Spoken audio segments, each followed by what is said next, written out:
Hello विकाम भाग 1 हिंदी माध्यम के छात्रों व्यवसाय संगठन यूनिट 2 के अंतर्गत आज मैं वीडियो लेक्चर लेकर आपके सामने एक बार फिर से आया हूं।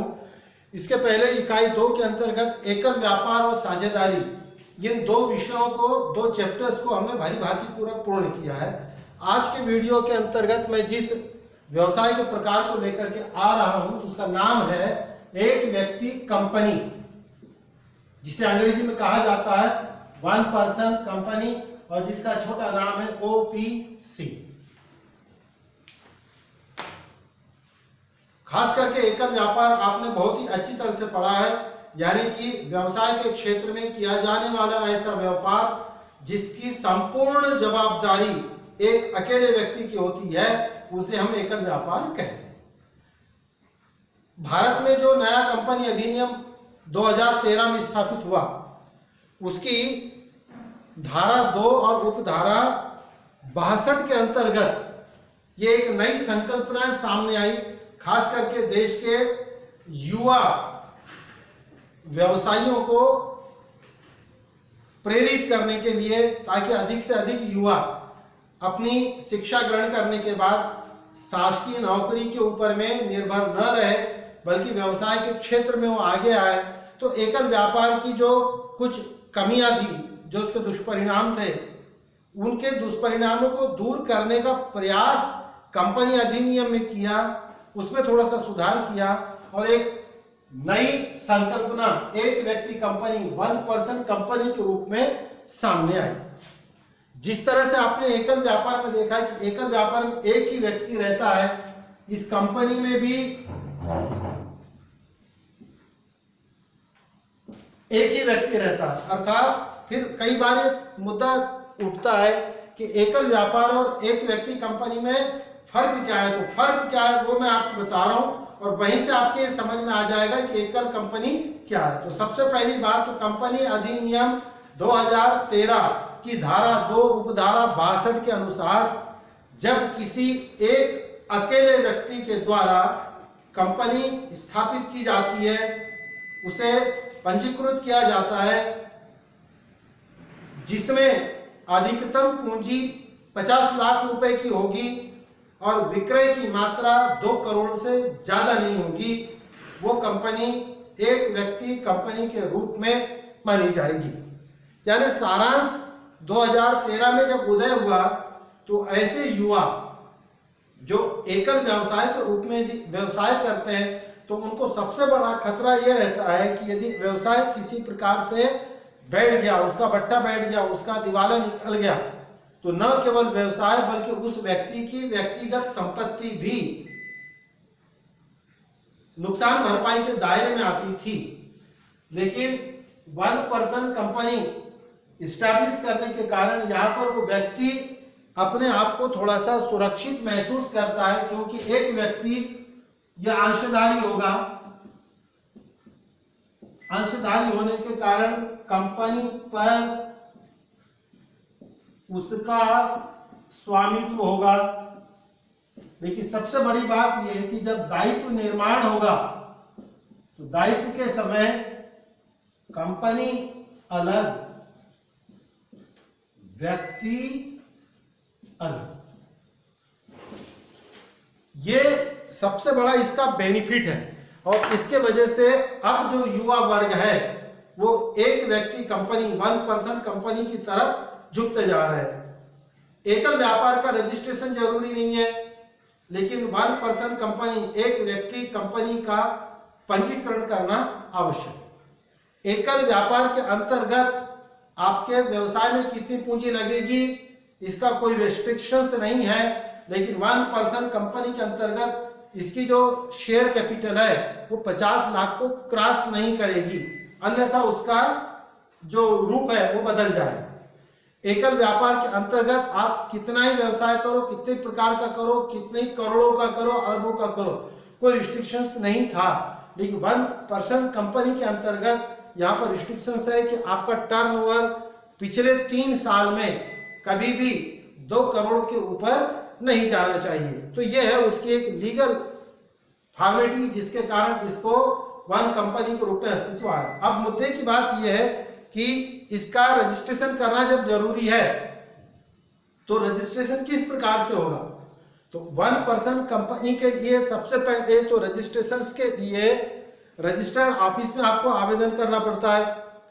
आवेदन करने के बाद में कंपनी का स्वामित्व यानी कि जो लीगल उसका अंशधारी है वो व्यक्ति कौन होगा ये तय करना पड़ेगा।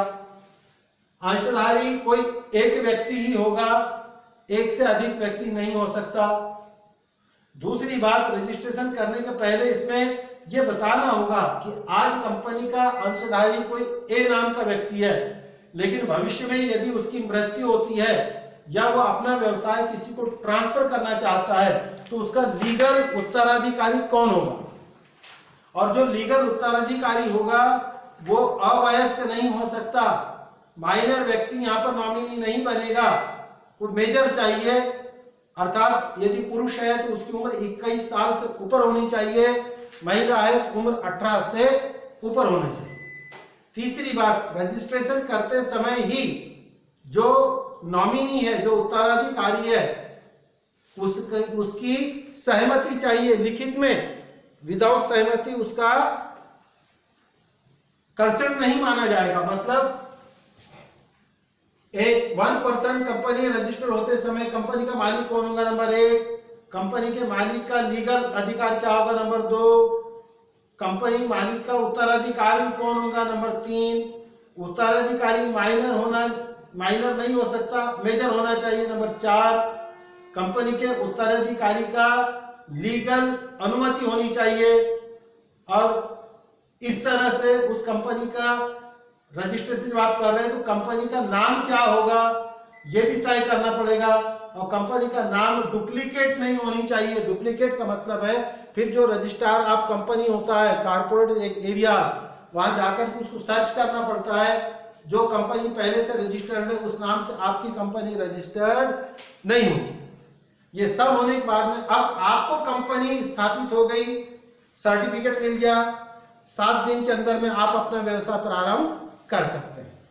अब आपने चूंकि कंपनी बनाई है तो जनरली कंपनी की जब संकल्पना हमारे सामने आती है तो कंपनी सेक्रेटरी आता है, कंपनी डायरेक्टर आता है, कई प्रकार के कंपनी के प्रोविजंस आते हैं। लेकिन 1% कंपनी को ये छूट दी गई है कि कई प्रकार की लीगल एंटिटी जो होती है, जो वैधानिक दायित्व दुनिया भर के जो निर्माण होते हैं उससे इसको छूट है। छूट कैसी है? यदि आपके 1% कंपनी में एक ही व्यक्ति है, वही अंशधारी है, वही मालिक है, वही डायरेक्टर है, तो आपको किसी प्रकार की कोई मीटिंग कॉल करने की जरूरत नहीं है, बशर्ते आपके डायरेक्टर एक से ज्यादा हो सकते हैं। यदि डायरेक्टर आपने एक से ज्यादा रखा है तब आपको जो मीटिंग वाला मामला है इससे छूट नहीं मिलेगी। तब आपको साल में कम से कम 2 मीटिंग रखना जरूरी है। और आप बिजनेस कर सकते हैं, उसमें कोई बड़ी बात नहीं है।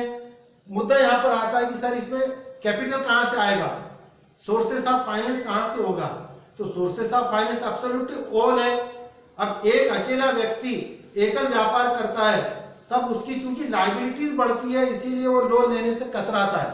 यहाँ पर कंपनी चूंकि रजिस्टर्ड हो चुकी है तो रजिस्टर्ड कंपनी होने के नाते जो वित्तीय संस्थाएं उससे उसको बड़े पैमाने पर लोन मिल सकता है। लेकिन यहाँ खुद रिस्ट्रिक्शंस है कि उसको अपने कंपनी के अंतर्गत पूंजी 50 लाख से ऊपर की नहीं रखनी है, तो अपने रिश्तेदारों से लोन लेकर के भी ये कंपनी को चला सकता है। मुद्दे की बात ये उठती है कि सर जब एकल व्यापार था तो एकल व्यापार की कई हानियां थी, इसीलिए एक व्यक्ति कंपनी सामने आई और ये बिजनेस करने का बहुत ही सुरक्षित तरीका है, तो इसके कुछ ना कुछ तो लाभ होंगे।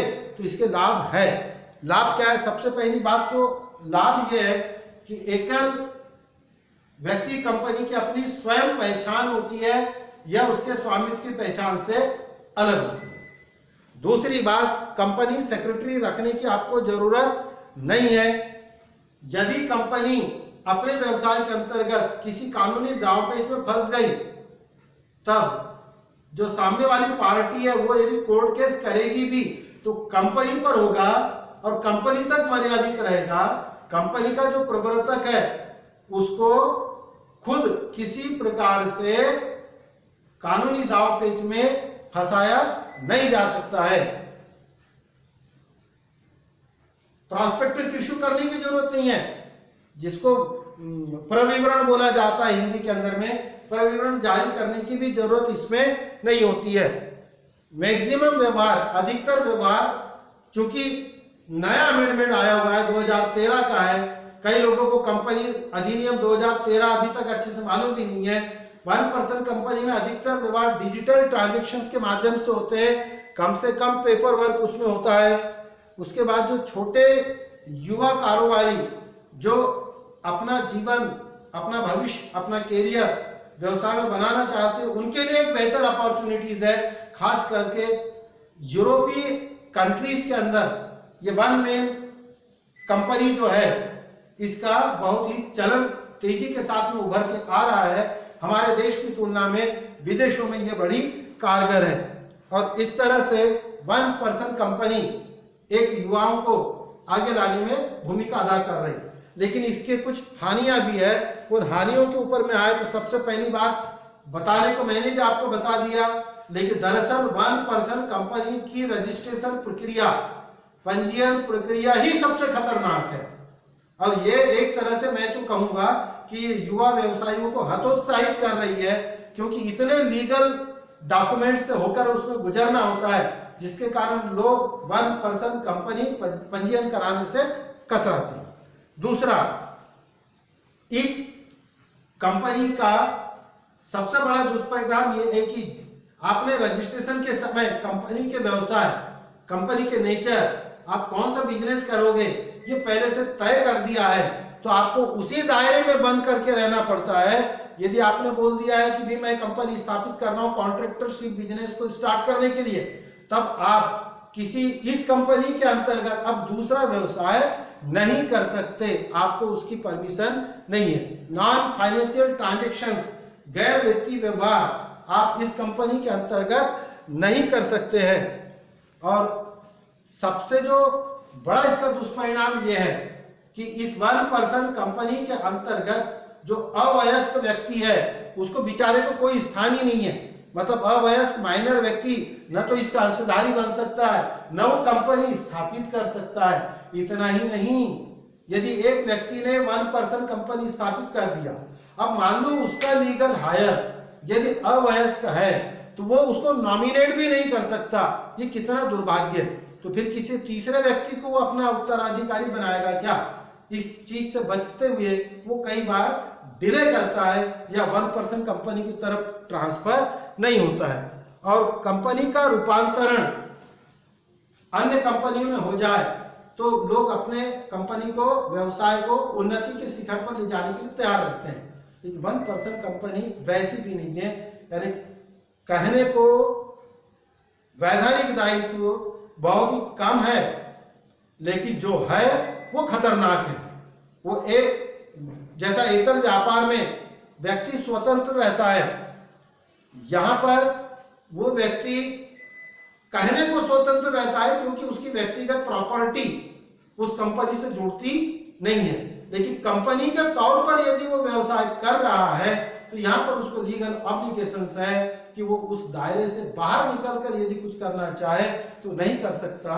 तो इस तरह से छात्रों 2013 कंपनी अधिनियम के अंतर्गत ये एक नई संकल्पना निकली है, जिसे भारत में बढ़ने के लिए अभी समय लगेगा, लेकिन चूंकि हमारे पाठ्यक्रम में है तो हमें उसको पढ़ना होगा। उम्मीद है मैंने जो इसका सैद्धांतिक पक्ष रिटर्न मटेरियल आपको दिया है, आप उसको देखोगे तो एक व्यक्ति कंपनी की संकल्पना को और अधिक तरह से समझोगे। धन्यवाद।